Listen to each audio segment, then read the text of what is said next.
VLSI Chap's YouTube channel. So in this section of VLSI job preparations, we'll talk about what is a product company, what is a service company, and what are the differences between them. So let's go ahead. So we all know what product and service means. These are very two basic terms. But let's take an example of a car. For a car manufacturing company, car is their product. They develop the entire hardware of a car. But as we all know, currently there are a lot of softwares being installed in a car. So those softwares will not be installed by car companies, or they won't be developed by the car manufacturing companies. So what car manufacturing companies will do, they'll hire a software company, or they will ask for some service from software company to install some softwares in their car. So car is product of a car manufacturing company, while this software installation is a service being provided by some software company to the car. So I hope we are clear what product and service means. So let's go through product and service meaning from VLSI perspective. So there are mainly two types of company in semiconductor industry, product and service, and entry-level engineers often get confused that what task is given in which company. So we'll try to simplify things here. So product companies own their own product, and service companies provide some service to their product. As we saw in the example of car is the product of car manufacturing company, while software which is being installed is service provided by the service company to that product company. So from VLSI perspective, if we see, for a VLSI product company, a product can be a chip or an IC or ASIC or a package, or IP and SOCs and associated software.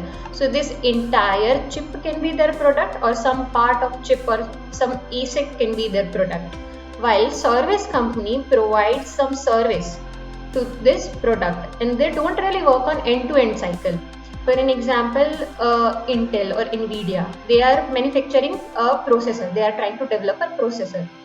So they'll assign some task to this service company. Suppose they'll ask service companies to develop some IPs for them, or they'll ship some IPs to service company, and they'll ask to check CDC, lint, synthesis, and all those checks on them to see whether their IP is working perfectly or not, and do some timing analysis. So product company designs their own chip, and service company designs some part of chip, or they verify, or they perform some checks on IPs given by a product company. So there are many product companies like Micron, Intel, Qualcomm, Nvidia, AMD.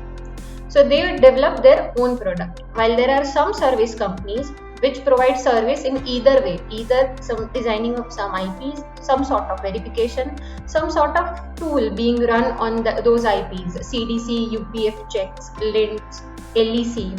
So all these services are being given by service companies. So what are all these service companies? Wipro, HCL Technologies, SmartPlace, Synapse Design. These are the service company currently famous in the market.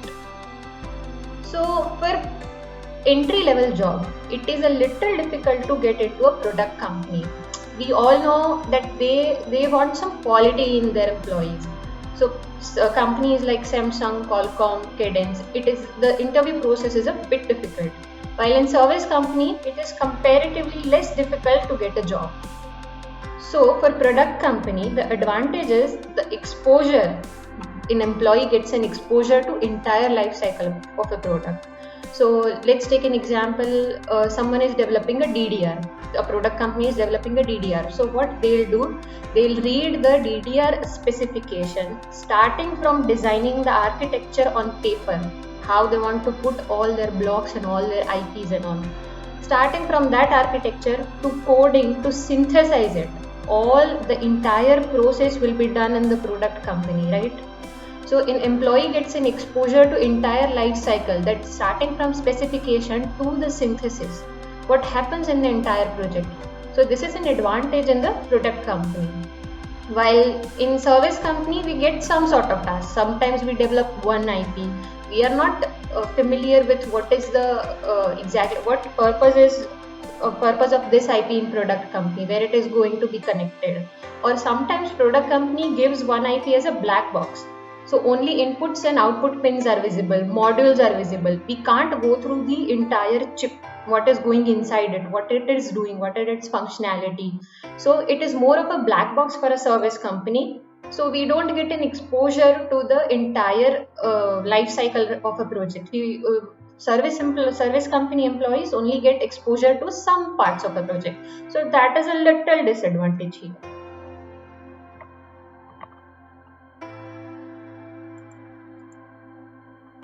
Now let's see why product company needs service company. So what happens, sometimes product company needs employees or needs some heads for shorter duration of a time. They know that for this project work is going to be hectic, but we don't want to hire full-time employees because we won't be needing them later. So for some time they'll collaborate with service company, they'll ask for their service. So instead of hiring new employees, they'll collaborate with service companies and hire their employees for a shorter duration of time. And sometimes product company, it can be for larger duration or shorter duration. Product companies provide their developed IPs or SOCs to service company to verify and to perform some checks on it. So this can be another reason. One is they don't want to hire a staff for full time. Other thing is that suppose Intel is developing a processor. So such projects take longer duration of time, 1 year, 2 years. So for 1 or 2 years, they know that we'll be needing some people to constantly perform CDC check, lint check, LEC check on our releasing IP. Suppose every 2 months they are releasing some IP, so they'll be needing people to perform these checks on that IP.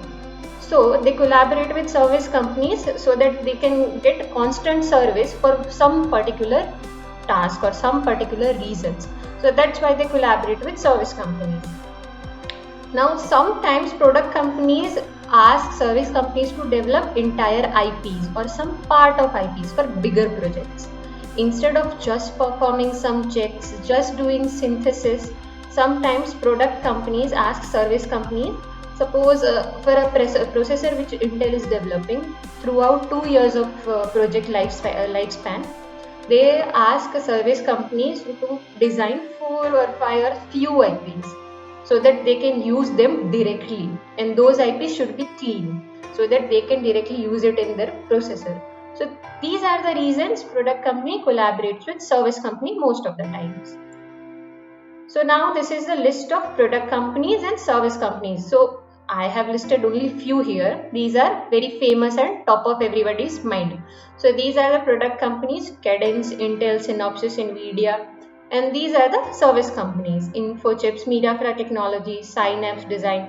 So all they work for, they provide service in terms of, sometimes they do entire verification of IPs or SOCs. Sometimes they perform some checks, sometimes they perform timing analysis. So all such work is done in service company, and product company obviously develops their product. So one such list is available on our website www.vlsichaps.com, which is a detailed list. So you can find it from there. Okay, so this was all about service and product companies. Now don't go. I am not asking you to subscribe to this channel. What I want to tell you is we have an active group on Telegram where there are experts, there are freshers, there are people working in industry in various domain and various companies. So you can be part of that Telegram group, which is VLSI Chaps and VLSI Chaps channel. So you can ask your doubts and queries there, and people will answer. So it's a very active group where the discussions are going. If you want to see some more such content, then you can visit our YouTube channel vlsichaps.com. On our website vlsichaps.com, you will find information, Q&A and some reading material. And we have a space called VLSI Chaps on Quora where people are answering questions there.